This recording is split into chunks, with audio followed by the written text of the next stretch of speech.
La culpabilité, tout un programme quand on est connecté à la haute sensibilité, on peut avoir, très souvent tendance, c'est quelque chose de complètement humain, se sentir, coupable, et très souvent, nous ne faisons pas la différence entre ce que peut être la culpabilité et la responsabilité et quelles en sont les limites effectivement.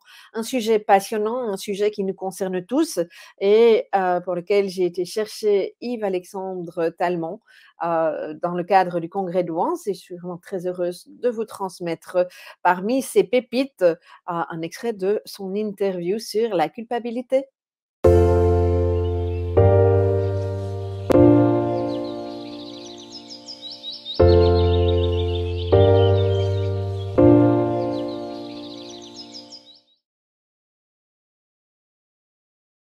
Alors bien, on va commencer, par rapport à ce thème. Je vais vous proposer de définir qu'est-ce que c'est pour vous la culpabilité? Vous pourriez nous en donner une définition personnelle?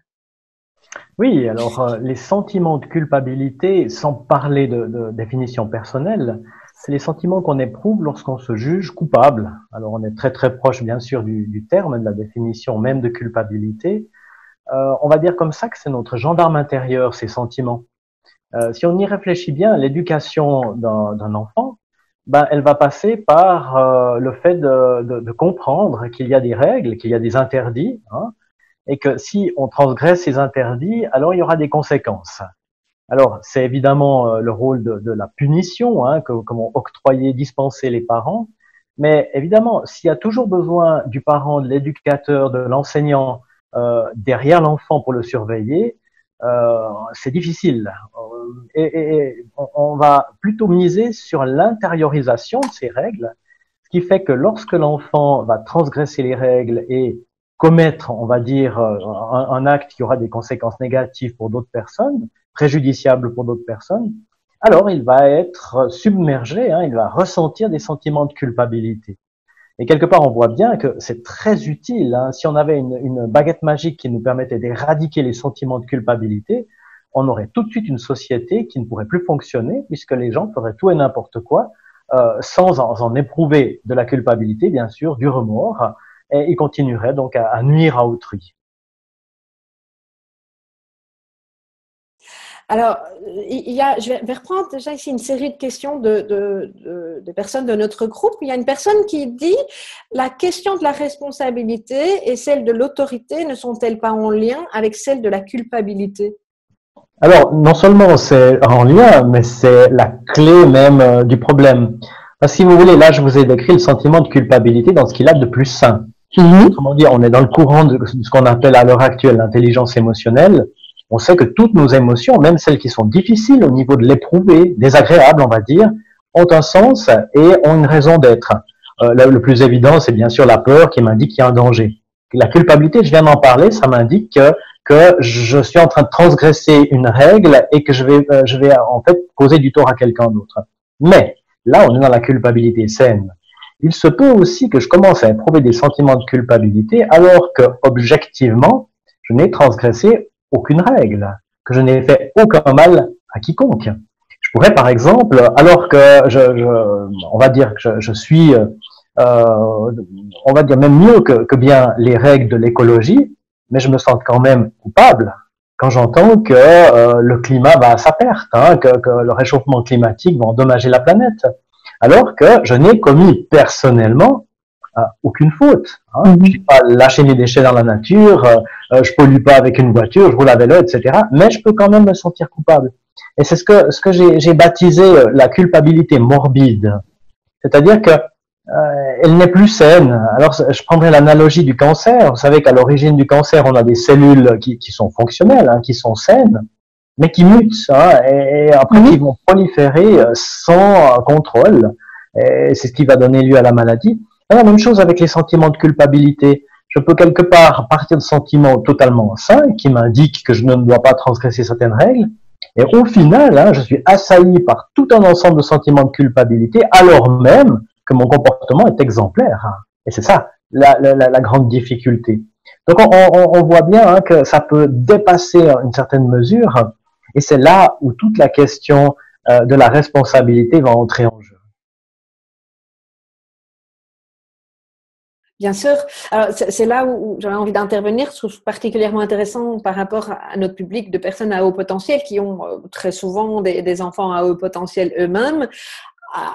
Qu'est-ce que vous avez comme conseil éventuellement à leur donner sur à partir de quand et comment on aide un enfant à prendre sa responsabilité déjà tout petit et à partir de quel âge? Parce que j'ai déjà entendu plein de choses de parents qui ont des avis complètement différents et qui parfois se sentent par rapport à un enfant à haut potentiel complètement perdus sur le niveau de responsabilité à lui donner et à partir de quand.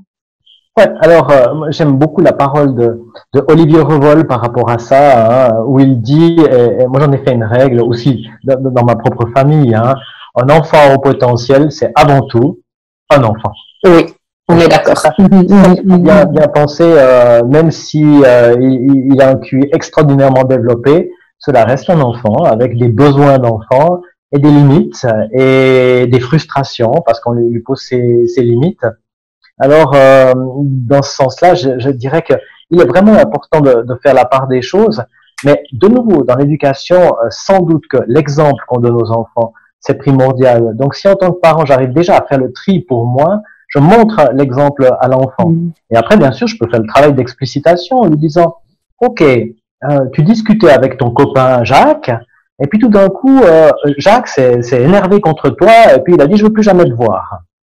Maintenant, est-ce que tu as dit quelque chose pour le blesser? Ah non, non, non, j'ai rien dit à Jacques. Ok, donc c'est en fait la décision souveraine de ton copain Jacques de ne plus vouloir te parler.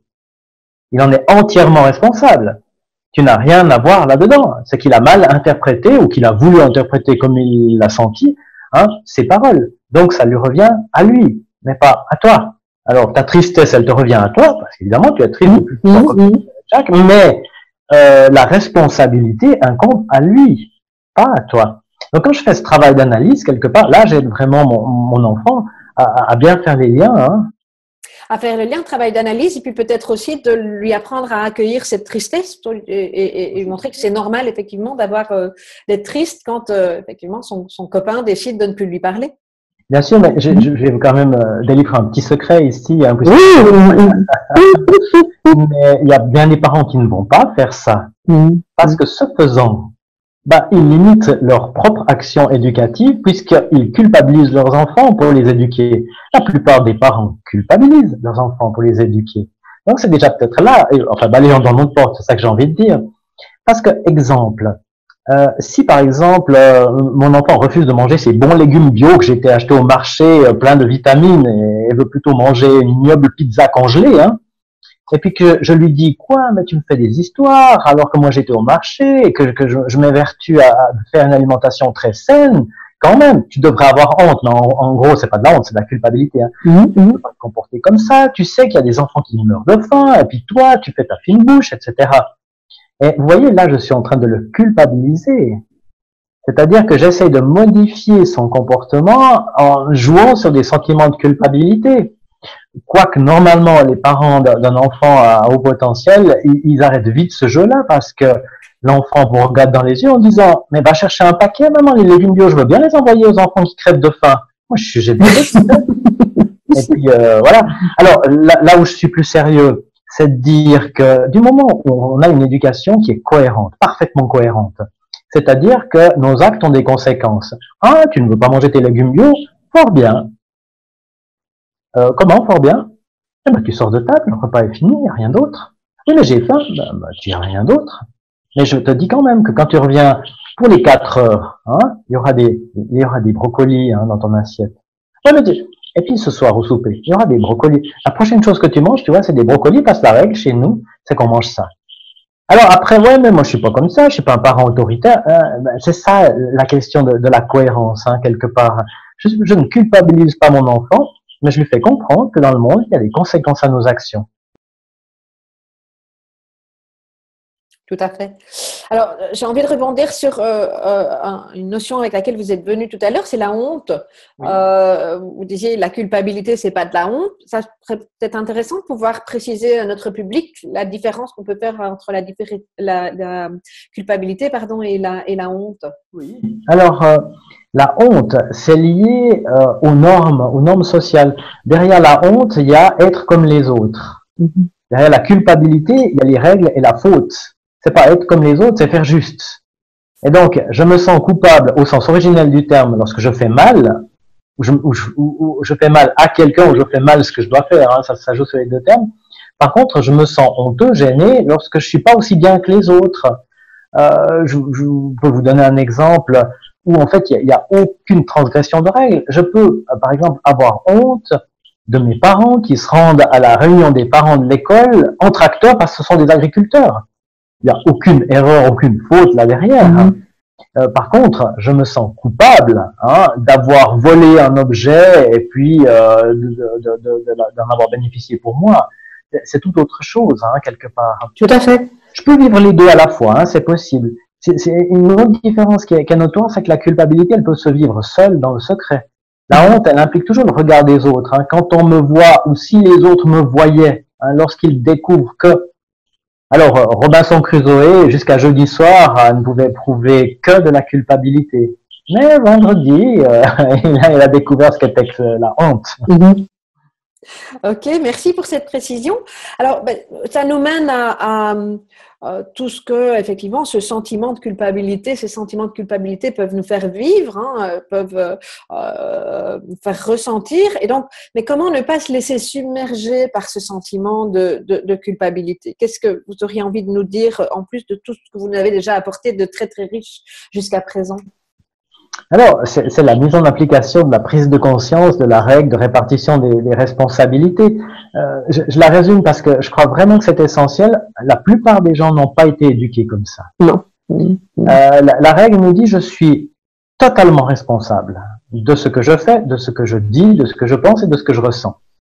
Mais je suis aucunement responsable de ce que dit, de ce que pense, de ce que ressent l'autre personne. Quand je dis la plupart des gens n'ont pas été éduqués comme ça, il suffit d'écouter hein, et peut-être de se remémorer ce que nos parents nous ont dit ou de ce qu'on a dit à nos propres enfants. Quel parent n'a pas dit, quel enfant n'a pas entendu? Tu m'énerves. Bien sûr. Tu m'énerves, ça veut dire tu es la cause de ma colère, tu es donc responsable de ma colère, et comme la colère est désagréable, tu as fait quelque chose de mal, et donc sens-toi coupable. C'est une phrase de culpabilisation et c'est pas pour rien que dans les approches de la communication maintenant, on favorise le message je. Je suis fâché lorsque tu me dis ça, ou tu fais ça. Remarquez bien, c'est pas parce que tu me dis ça, c'est lorsque. C'est une circonstance temporelle, c'est pas une circonstance causale, hein, c'est tout autre chose. Donc, on peut reprendre la formule sur le mode juridique, c'est intéressant. Hein. Au tribunal, on est censé dire toute la vérité, mais rien que la vérité. Là, c'est la même chose. On est censé assumer toutes nos responsabilités, mais rien que nos responsabilités. Si j'assume pas toutes mes responsabilités, je me positionne en victime, c'est la faute des autres. Si je commence à assumer les responsabilités d'autrui, je me sens coupable quand ça se passe mal. Donc, c'est en fait l'application de cette règle qui fait qu'on va pouvoir s'alléger hein, de nos sentiments de culpabilité. Alors, on arrive tout doucement à la fin de cette interview et j'ai envie de vous poser une dernière question, peut-être qui va résumer, en tout cas partiellement, ce que vous avez abordé. C'est si je vous demande quelles seraient pour vous les 3 clés pour en finir avec le sentiment de culpabilité, si on résume, vous nous dites quoi? Alors, la première clé qui est vraiment essentielle, c'est cette prise de conscience des limites de nos responsabilités. Autrement dit, je suis responsable de ce que je fais, de ce que je dis, de ce que je pense, de ce que je ressens ou de comment je réagis à ce que je ressens, mais je n'ai pas à assumer la responsabilité de ce que dit, de ce que pense, de ce que fait, de ce que ressent l'autre, parce qu'en définitive, c'est sa décision souveraine. Hein, je vous donne directement l'exemple qui va avec, parce que les règles, c'est une chose, les exemples, c'en est une autre, ça aide à bien ancrer dans la mémoire, mais allez, je suis perdu dans mes pensées, je croise mon collègue Michel, j'oublie de le saluer, et puis après, il me tire la gueule. Alors, je vois ça, je vais chez lui, puis je dis, écoute, j'étais perdu dans mes pensées, j'ai oublié de te saluer. Ah non, c'est pas vrai, je suis sûr que tu m'en veux, gna gna gna gna. Ok, suis-je responsable de son interprétation? Absolument pas. Je le regarde dans les yeux et je lui dis, c'est comme ça que tu l'interprètes, j'en suis désolé, ma foi, je ne veux pas changer ton interprétation, si tu le vois comme ça, mais je ne me sens pas coupable, puisque mon acte en soi n'était pas répréhensible. Donc ça, c'est vraiment la première piste, prendre conscience que nos responsabilités sont bien partagées, notamment à travers les décisions souveraines. Décision, ça veut dire quoi? Ça veut dire que là où je décide pas, j'ai pas de responsabilité à assumer, ce qui fait que je vais pas, bien sûr, aussi loin que certaines personnes qui affirment qu'on est responsable de tout ce qui nous arrive. Ce que je n'ai pas décidé, bah, quelque part, je l'assume pas. Vous êtes clair avec ça, effectivement. La première piste. Vous voulez les deux autres, bien? Bien sûr. On attend tous. La deuxième piste, c'est que derrière les sentiments de culpabilité, si on regarde bien, mais c'est souvent inconscient, on trouve une sorte de sentiment de toute puissance ou de volonté de toute puissance. C'est-à-dire que du moment où on assume des conséquences par rapport à des événements du monde, ça veut dire que on avait du pouvoir sur ces événements. Et ça nous protège contre l'impuissance. Donc la deuxième piste, c'est de se rendre compte que, en définitive, on contrôle pas tout le monde, parce qu'il y a bien des éléments qui échappent à notre influence. Pour les parents, je pense que ça va être vraiment du baume au cœur. Combien de fois on entend des parents qui disent mais qu'est-ce que j'ai fait de fou dans l'éducation de mon enfant? Mais pourquoi il n'est pas plus sociable? Mais pourquoi il s'intéresse à ci et pas à ça? Mais pourquoi il a telle orientation sexuelle? Mais pourquoi il travaille pas suffisamment à l'école? Parce que c'est un être humain, et puis cet être humain, on ne peut pas le conditionner totalement. Hein, on n'a pas ces méthodes qui permettraient de fabriquer un petit robot. Et donc, de prendre conscience hein, qu'on n'a pas cette toute puissance. Et donc, ça nous renvoie forcément à une sorte d'angoisse hein, par rapport aux choses qui nous échappent. C'est là où intervient le lâcher prise.